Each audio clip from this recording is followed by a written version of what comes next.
The president's comments come in the form of an editorial in the Chicago Tribune. He called the documented hazing that occurred entirely unacceptable.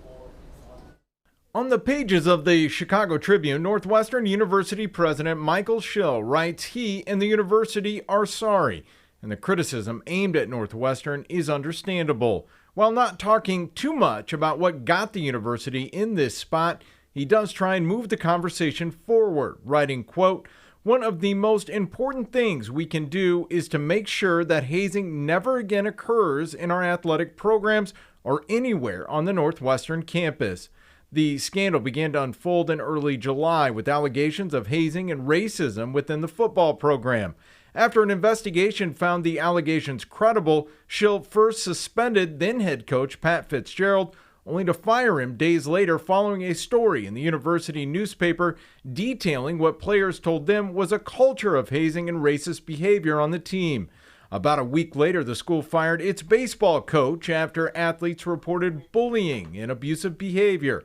And moving forward, Schill writes, quote, "It is critical that we understand why hazing took place and what must change in terms of our culture, processes, and personnel in order to fully eradicate it." At least a dozen lawsuits have been filed against the university and coaches. Attorneys for former coach Pat Fitzgerald deny he knew anything about the hazing or racism.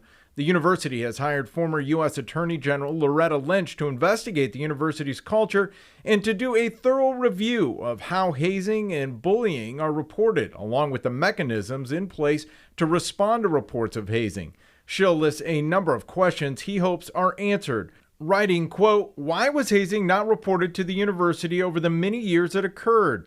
Why might some staff have failed to notice or stop hazing activity? How can we help students recognize hazing and reassure them that their complaints will be investigated promptly and appropriate disciplinary action will be taken?" Northwestern's president also writes that he is hopeful the actions taken in the wake of the scandal send a clear message that hazing will not be tolerated and people will be held accountable. In the newsroom, I'm Eric Rung, WGN News.